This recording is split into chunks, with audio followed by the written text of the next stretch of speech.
Bienvenue à Mega Africa Studio. Nous sommes une chaîne de l'art et du divertissement. Nous faisons des analyses constructives dans le but d'éduquer, d'informer et de former la masse, car votre éducation, épanouissement, c'est notre devoir. Abonnez-vous et cliquez la cloche de notification pour ne rien manquer de l'actualité.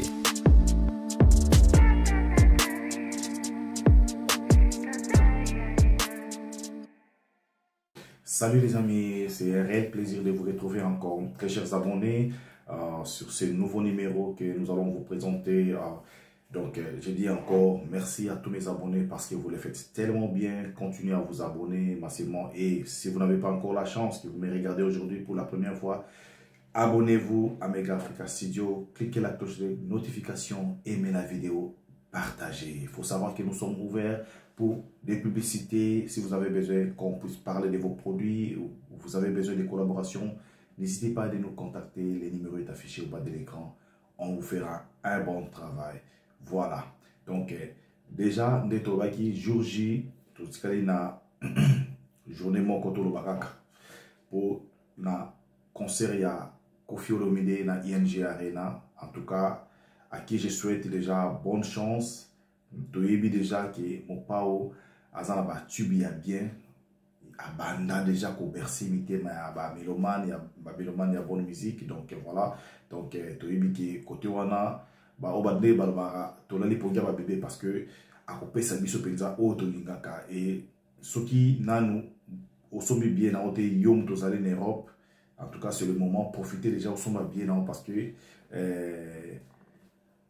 toboyi Moutalo bakino na monaki ezalaki boye tonda kite ezalaki boye. Donc voilà, donc somba bien na yo kende okende koyoka musique Koffi a ba surprise oyo abombeli biso, to kende ko tombola drapeau ya Congo, to kende ko soutenir mwana mboka. Donc voilà, oyo important yango wana. Alors na pourquoi lelo na ngaki to partager mon cœur, to meka ko analyser mon cœur par rapport ya sortie médiatique moko oyo mopao a salaki na bande ko ba confrère na biso mususu Popol Mopasula, Marketabou, Adilondolé et puis Laura Tendance, voilà, si je ne me trompe pas. Donc salaki sortie médiatique moko ya bien, mais lelo na lingi to analyser muke. Mais avant to analyser, avant to lobela yango na otika bino bolanda, moi extrêmement muke. À partir de extrait wana nde to ozonga les soir à poto meka ko partager, to meka ko analyser. Et ça très important parce que au moni naza na loba ki on abi naza ni spiritas, naza wariote, naza goloate, naza pe Koffi Filte. Voilà. Nous sommes là pour analyser ce qui a malade Moïse à Koloba, malade Mouto Koloba. S'il faut même te recadrer dans le bon sens, de recadrer dans le bon sens. Alors, to kenamo na commentaire mingité, to landana nous, moi extrait oyo, et puis to zonga, on va discuter ensemble. Alors, suivons. Au quartier latin. Il n'y a plus de stars parce que maintenant, vous n'avez pas donné cette force que vous avez donnée. J'aurais souhaité qu'on laisse à Koffi de chuter avec sa réponse, comme ça on va rebondir avec d'autres questions, s'il vous plaît. Avant, il y avait des stars au quartier latin, il y avait des stars. Ben oui. Oui, que c'était les stars. Ben tu as fait des stars, tu as fait. Je cite. C'était les stars. Tu as fait des, des Modogo, tu as fait des Modogo, des Babia, des Sam Chitou, des Fali, de, comment ça s'appelle encore, je peux oublier, des meilleurs. Des Jordan Koussa, tu as fait des stars. Lola des Bourapela, Lola Mona. Tu as fait des stars. Vous savez, j'ai la réponse à votre question. Oui. Mais comment vous allez prendre ça? Quand vous êtes concerté pour ça, pour vous, il n'y a pas de réponse à cette question. On attend la réponse. C'est dommage. On attend la réponse. On attend la réponse? Oui. Les musiciens qui sont dans les quartiers latins, ceux d'avant, ceux d'aujourd'hui, c'est pour leurs compétences et pour leur talent. Ceux d'aujourd'hui n'ont pas eu la chance, comme beaucoup qui sont passés, par exemple, à faire l'Europe. à rencontrer déjà, à faire des connaissances, à rassembler des vêtements, tout ça là. Ils n'ont pas eu cette chance-là. Pourquoi ils n'ont pas eu cette chance-là?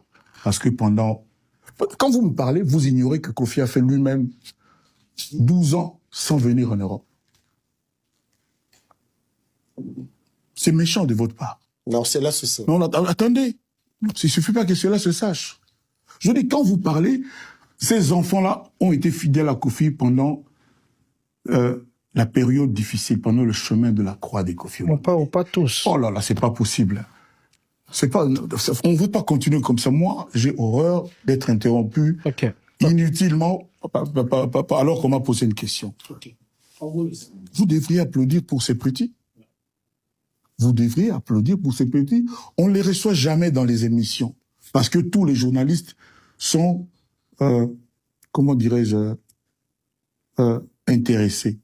C'est-à-dire, rares maintenant sont les journalistes, purs et simplement journalistes. Il n'y en a plus beaucoup.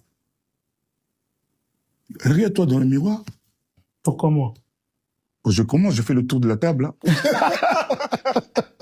Bon, disons, parce que toi, ta veste, c'est comme l'affiche. Non, arrêtez avec ma veste. Bon, j'arrête alors.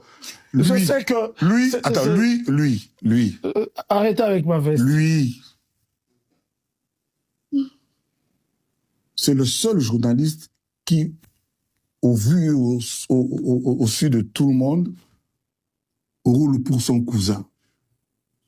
On ne peut pas te le reprocher.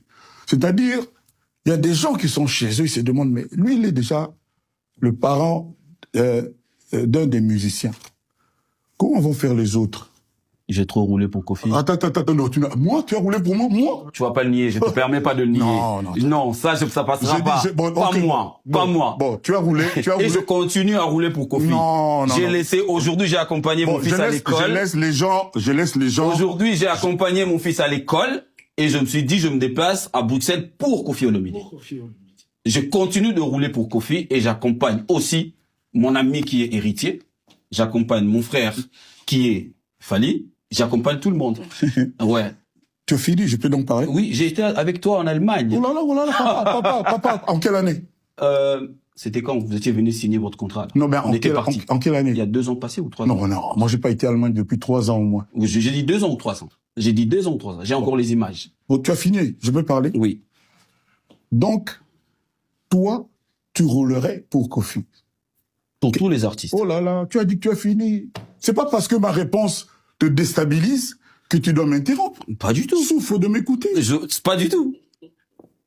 Bon, je te remets la parole. Là. Non, je te laisse la parole. Tu es sûr? Oui. Tu arriveras à écouter? Oui. Tu n'es pas venu ici à la demande de Kofi. Ça, je le sais. Tu as dit que tu me laisserais parler. Arrête de parler. Laissez-les finir, s'il vous plaît. Non, je ne vais pas interrompre. Non, ça, je vous rassure. On fait comme si moi, j'étais ton frère aussi. Tu es mon papa. Oh, non.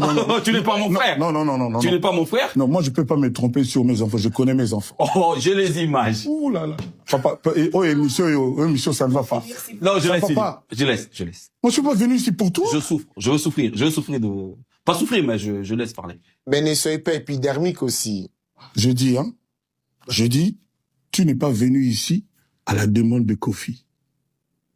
Tu es venu ici parce que le patron de Tam Tam a négocié avec toi, je ne sais pas comment, et tu es venu. Il faut pas dire que tu es venu innocemment pour l'amour de Kofi, non. Moi, je pourrais même penser que tu as été déjà coaché, je ne sais pas par qui, pour que dire Kofi ceci, dire Kofi cela. Je pense même. Mais je peux me tromper. Je peux me tromper.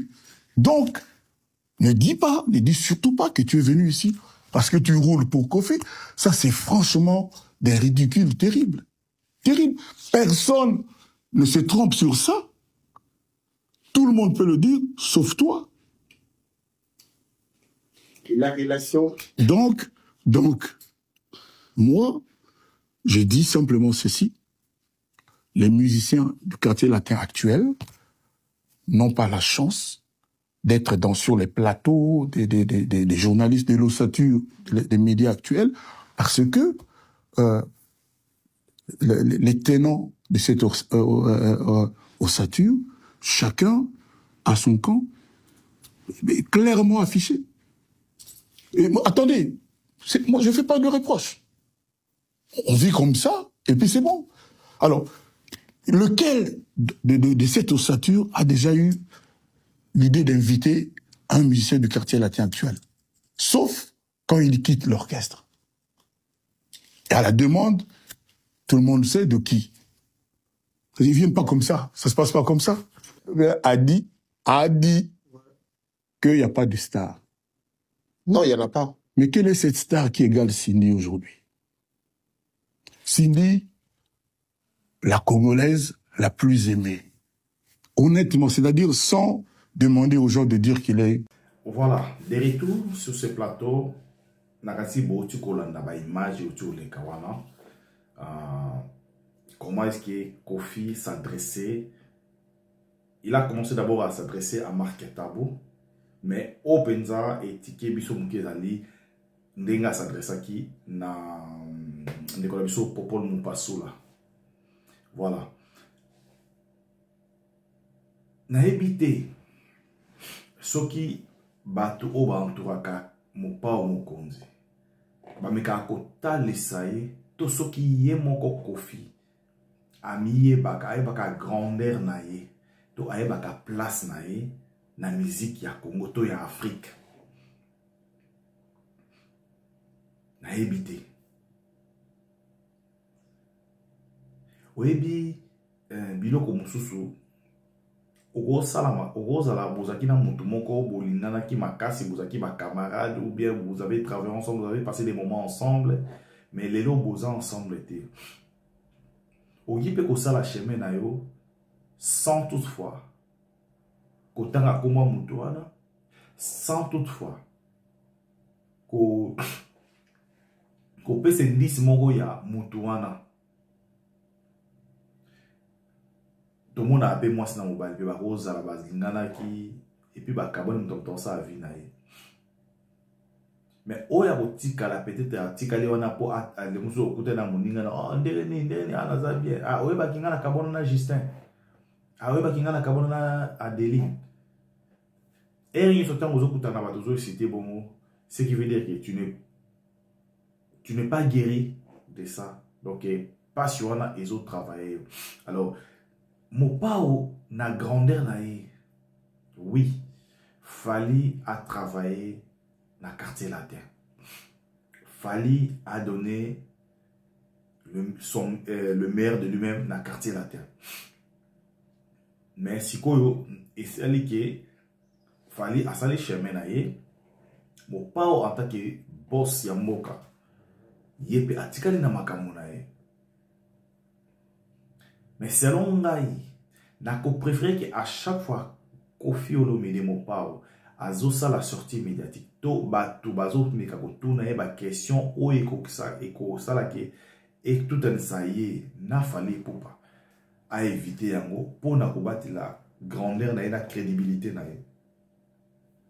Parce que Popol Mupasola a tuna ke question mon côté o ezo cadré na makambu ya entre ye na fali. Mais directement, Yemoko Mopao a créé les solos wana pour nakotale sa Popol Mupasola non yoza kuzeya. Qu'est-ce que ça a à voir na katia émission wana? Qu'est-ce que ça a à voir? Oyebi ezana biloko mususu yomoko ndo opesa mutu gaz. Je ne dis pas ça parce que je suis contre Kofi ou je suis contre Fali. Ils ont à prendre ou à laisser. Mais je crois qu'ils ont bon conseil. Oyo. Nazoloba pour atabatu ya bureau à Kofi. Baroki peut conseiller Kofi. Aza grand. Musique neza munene. A sali ou ya minene en Afrique, na Congo. Je crois que Azana tenté ya isika nyonso aleki to isika moko koleka aloba kombo ya Fali to alobe lo komoko oyo ezo cadrer na Fali eko diminuer biloko mususu omoni soki mwana muki azo respecter yo to azo banga yo tikala peka na niveau wana soki komi ko kenda biloko moko boye o mwana muki ba avio biki na ko signer pe yo Avec aux rien. Il faut quitter ça. Bolanda, quand la réaction on a, on confie à ça na popo nous passo là. Et popo nous passo là, ils ont dit avec na yaki na longwe Paris na ye Belgique quand pona makambo ya ING na pona émission na yo. Ya zomu avec été. O yaki parce que Neo Tam Tam ne a organisé ba journaliste wana ba kutana na mopao pour ba solula par rapport comment ya promotion ya concert ya ING Arena. Et lo komoko oyo na lobaki yango na émission na précédente ça qui biso pe ba chroniqueur nous avons un défaut na monsieur Zanini journaliste chroniqueur il faut être neutre même si vous avez des couilles même si vous avez des nines même si vous avez une appartenance morale. Quand tu viens devant la télé, tu es devant ton caméra. Kolaksate ke naza mutu ya vita. Kolaksate naza mutu ya imana. Fais ton travail comme il se doit. Si ko soki bo sala musala naba appartenance morale. Ozo laksate ki ozala ka mutu aboye. Ozo laksate ozala mutu aboye. Biso mo to pesi guana. Parce que tant ozo fanda mesi aye atangile mo eloko. Bon yo faut dobela aka ngai. Non. Soki nde naza bo musicien aye o contacter ngai que tout ça n'est contrat. Cela ne veut pas dire que non, soki na sali contrat na faire na ko sa contrat na falite. So na sali na fali na ko sala na profiter. Non. Soki na sala peut-être publicité ya faire. Na osala ya faire na ndenge na ye na oya ye soki pe fale a ye na sala publicité na osala donc eza e obala na te o kende muto parce que ezali eza musala siko ba musicien ba komi ko zwa biso lokola ba propriété privée donc soki azuyo yo ko lobela soki xy pe so lobeli xy ba bobebani biso monde to tiki yango bongo parce que so ba problème so piaka je ne sais pas ton sentiment fanatisme ya ba ki non o yaye bonde na za na obelaka o so na lobeli o te non migeniema asali promotion ya faire siko awasala ya Kofi na mona ki pasala ka ya héritier qu'est-ce que ça change rien awasa musala. Alors, ceux qui ba chroniqueur mususu, to ba journaliste mususu, ba animateur mususu, ba zupe système wana. Ne cherchez pas à aller derrière le musicien, ne cherchez pas à être derrière le musicien Olanda Rabango, le kola soso azolanda loso babwaki. Il y a mon des okoma qui non ba bango ba comme mona qui comme droit na bango qui non, ceux qui a zuyo, tu n'as pas droit d'aller exercer na côté mususu.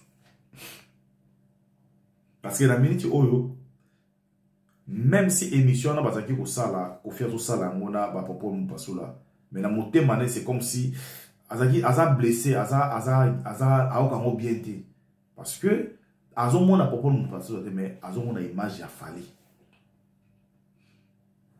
tolo bango vrai azo ti ba osala émission na azo mona popo mu pasula azo mona de fali. Alors na grandeur ya Kofi bilo connaît fois sauter à moi. À un niveau en athée. C'est un grand. À ça, il connaît la musique la musique à Congo. Il pouvait faire l'émission calmement, sans tout même. Il fallait ignorer même il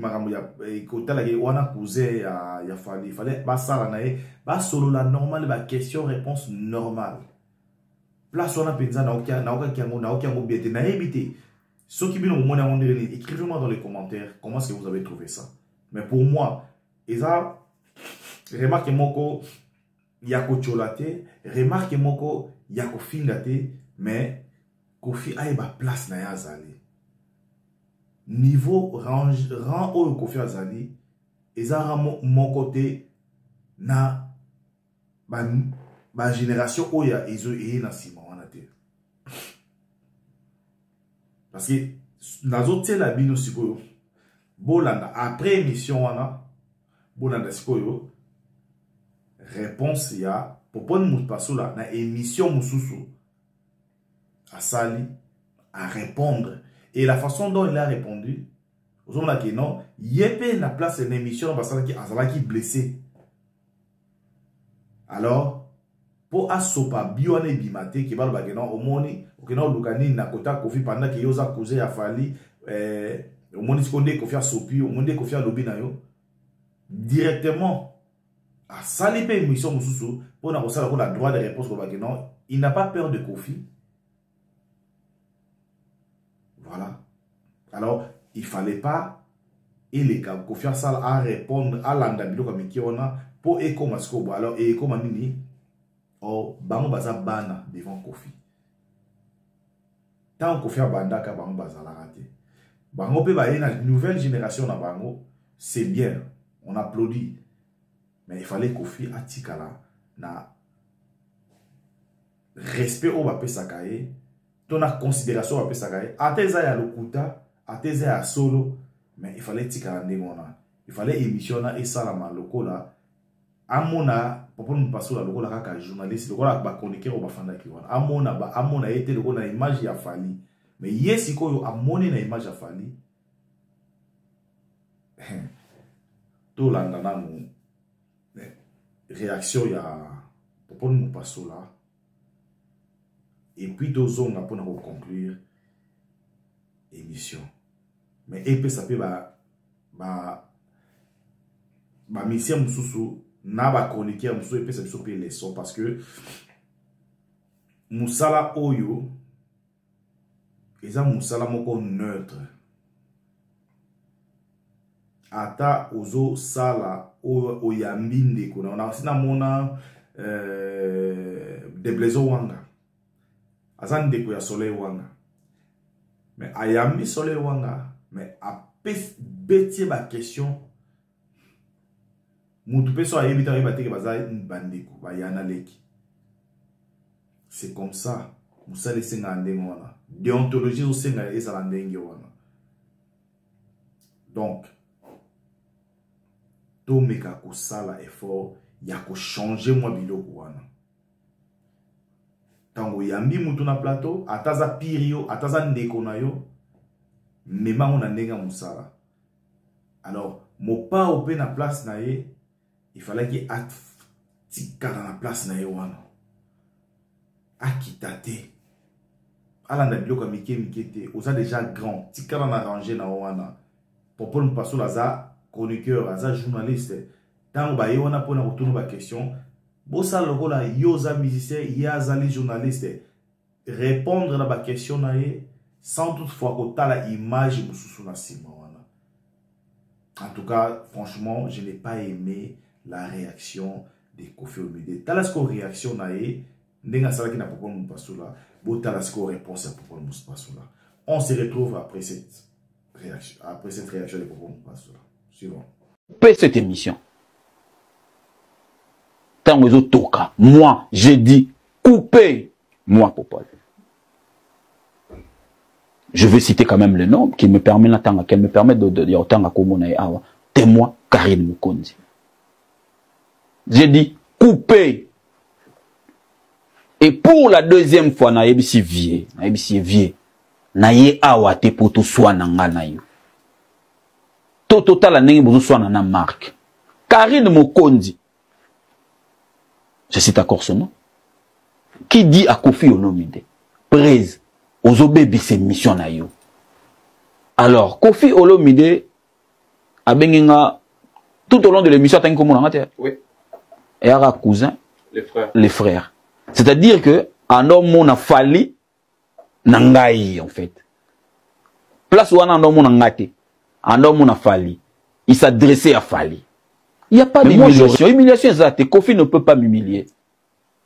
Il n'a pas la capacité de m'humilier sur un plateau de télé. Ça, je te le dis et je le confirme. Popol. Moi, Popol Mupasula, j'ai reçu 4 ou 5 fois Cindy Lecoeur, quand elle était encore à Norsalana, non pas Didi Stone Nike. Tant que moi, je suis Didi. Tant qu'il chante. On est orchestre Didi. Batu tout baza wana boleka. Batu tout baza wana boleka. Ngana yamba yet. Mais lelo depuis akoma mama si aleki déjà panani. Mais ayemba fa na personne. Aleki déjà pas. Tolo ba ko leki la. Tozo lo ba ko leka. Si ko soki popol azan de kwa fali sindi ya ko yate. Batu musu bazate o sindi ya ko na liberté ya ko s'exprimer. Aleka payer moko aloba ayemba. Après pour ça la promotion, monde ya bamba ba fiche wana. Après pour les gana ba émission. Ba pour tikele Marius. Ba pour tikele des blaisons. Ba pour tikele Papi Mboma.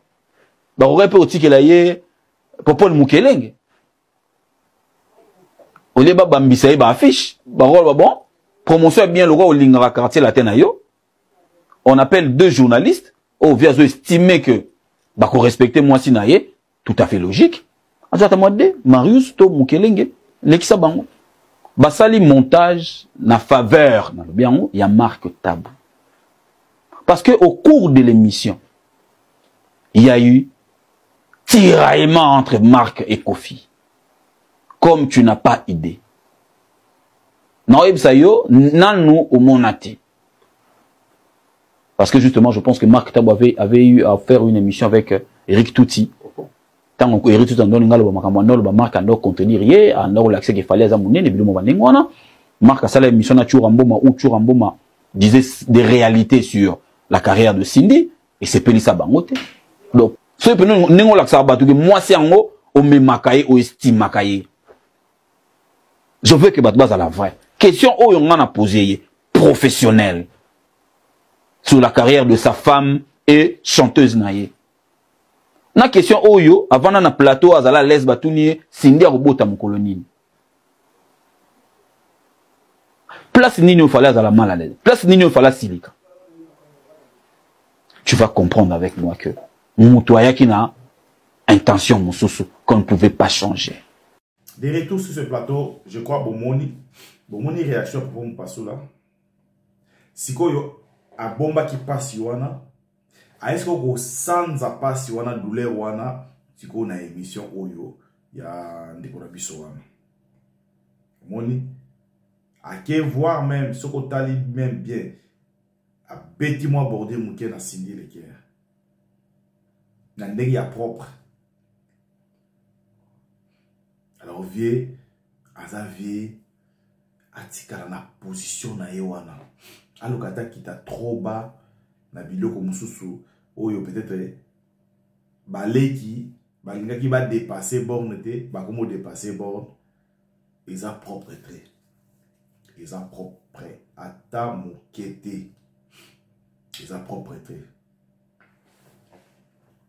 voilà mon réaction il y a propos de mon passo là déjà à partir il y a biloko bon dimera que moi attention moke et ko mata siko mon ba émission mususu ko bana ko beta ba aller retour awa par rapport à Kaya parce que sont déjà dans les réseaux sociaux na ba Facebook ou na ba TikTok déjà ba so kata ba partir na ba so tia et tant ba tia wana déjà l'air ko faire autant la bilo wana et tester les copies ça les popo parce que pas autant là déjà ba ndenge ko faire ça ko takiner et tester les copies ça siko na nyonso wana. Vous croyez que toujours avancer culture, toujours faire avancer culture nabiso, toujours faire avancer culture nabiso, parce que ne croyez pas que on va vivre seulement dans les polémiques. Dès un mois vous allez que non, tindikatiakal polémique, on est pour faire vivre culture congolaise. Non, musique nabiso au Kenya, parce que lelo oyo, tout le monde en haut, au moins nabiso que non peut-être contrat mon ko libanda. Bakute na mission moko batunie mission mususu après ça passe parce que ba yo konaka bien te mais tous aura exemple ya ba Nigérien tous exemple ya ba pays africain mususu vous avez que collaboration na bango eza normal eza bien mais ya biso eza na polémique eza na mitema mabe eza na éviter ko na koloba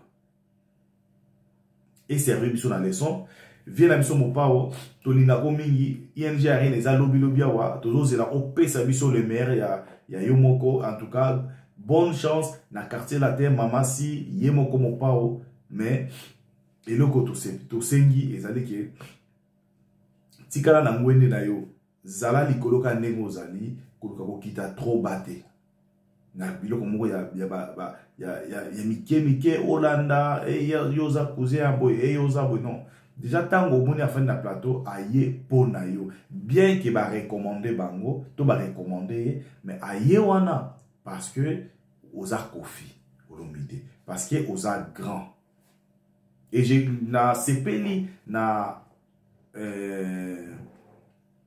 simplicité to maturité ya propos de personne parce que akoya pe ko ya takoya pe ko boya po aza kuze ya fali mais aye peu importe la foutie mbongo pas akoya pe ko boya pe akoyi pe ko risquer pe ko beba na ndeko na ye parce que yone no ke pa viona ngana viona ezaka déjà moto mais atali amote asaleli déontologie à musala na ye aye. Alors il fallait que otika mo eleka ndenge ona kimia bosale émission d'abino et sili mais otie pétrole na kati ya moto et tala voilà maintenant yemoko yelsu aye popo mpasola aye ko répondre parce que il s'est senti touché, il s'est senti rabaissé aye ko répondre et puis si moto. Voilà un peu et ezaka conseil, ezaka analyse, voilà, apprendre ou à laisser mais moi je crois que il y a bien, il y a bien, et puis il y a ma bête, voilà un peu. Alors, vous s'abonner massivement à Mega Africa Studio, vous cliquez cloche à notification, vous aimez vidéo, vous partagez vidéo. C'est la seule manière où vous soutenir vous s'abonner à Mega Africa Studio, vous partager ma vidéo et que ça la bien, à savoir que nous sommes ouverts pour notre publicité, pour notre collaboration. N'hésitez pas à nous écrire, le numéro est affiché au bas de l'écran. Voilà, nous sommes à la fin de cette petite émission. On va s'y retrouver au prochain numéro, je crois. Comme j'avais dit, je l'ai dit souvent dans mes émissions, que cette chaîne, c'est une chaîne de l'art et divertissement. Donc, musique, sport, théâtre, nous sommes il y a la diversité, il y a la émission. Et nous sommes ouverts à la remarque na bino de beau comme la biso na commentaire beau comme la biso na numéro na biso na WhatsApp pour vous abiso comme beau comme la biso et c'est quelque bon ça on va arranger OP vous en avez besoin to innover on le verra toujours. Alors merci Nabino So, merci à tous mes abonnés tellement qui vous ça la bien. En tout cas je vous tiens à cœur, on se retrouve au prochain numéro. God bless. Bienvenue à Mega Africa Studio. Nous sommes une chaîne de l'art et du divertissement. Nous faisons des analyses constructives dans le but d'éduquer, d'informer et de former la masse car votre éducation, épanouissement, c'est notre devoir. Abonnez-vous et cliquez la cloche de notification pour ne rien manquer de l'actualité.